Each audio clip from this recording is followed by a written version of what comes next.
Здравейте! Днес ще говорим за две важни теми, които засягат много хора, особено тези на възраст между 14 и 18 години. Това са разстройство, свързано с желание за самонараняване, и посттравматично стресово разстройство. Разстройството на самонараняването, известно още като несуицидно самонараняване, е когато някой умишлено се самонарани без да иска да умре. Това може да включва порязване, изгаряне или други начини за причиняване на болка на тялото му.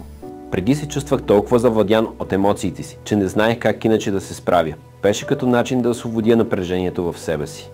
Хората, които се борят с самонараняващото се разстройство, често се чувстват изолирани и неразбрани. Може да имат проблеми при комуникация с другите и им е трудно да изразяват чувствата си. Оценките ми започнаха да стават все по-слаби и спрях да комуникирам с приятелите си. Имах чувството, че никой не разбира през какво преминавам. Посттравматичното стресово разстройство се случва след като някой премине през много страшно или опасно преживяване. Това може да бъде всичко – от природно бедствие, автомобилна катастрофа до насилие или малтретиране. След тормоза не можех да спра да мисля за това.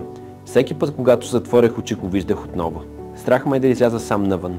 Хората с посттравматично стресово разстройство може да имат кошмари, ретроспективно да си представят отново и отново същата стресова сцена и да се чувстват много тревожни или нервни.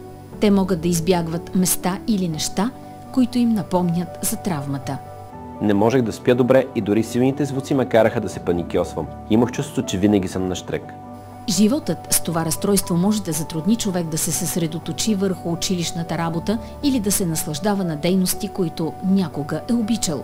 Връзките с приятелите и семейството също могат да пострадат. Не излизах никъде и спрях да ходя на футболни тренировки. Просто исках да си остана вкъщи и да се скрия от всичко. Важно е да запомните, че както самонараняването, така и посттравматичното стресово разстройство са лечими състояния. Разговорът с специалист по психично здраве и присъединяването към групи за подкрепа може да помогне. Не е нужно да преминаваш през това сам, Том. Тук сме, за да те подкрепим и за да ти помогнем. С правилната помощ хората могат да научат по-здравословни начини да се справят с емоциите си и да започнат да се лекуват от травмата си. Не забравяйте, че е добре да помолите за помощ. Разговорът с моят терапевт и срещите с други, които разбират през какво преминавам, промени положително живота ми. Бавно, но сигурно започнах да се чувствам по-добре. Ако вие или някой, когото познавате, се борите с самонараняване или посттравматично стресово разстройство, моля, свържете се с доверен възрастен или специалист по психично здраве. Вие заслужавате да се чувствате сигурни и подкрепени. Възстановяването отне време, но с правилната подкрепа е възможно да преодолеем тези предизвикателства и да живеем по-щастлив и здравословен живот. Не забравяйте, че винаги можете да се свържете с вашия учител, директор, педагогически съветник или вашите родители за всички ситуации, в които не се чувствате комфортно. Те ще запазят поверително всичко, което споделите, и ще ви помогнат. Не сте сами и ние сме тук, за да ви помогнем. Погрижете се за себе си.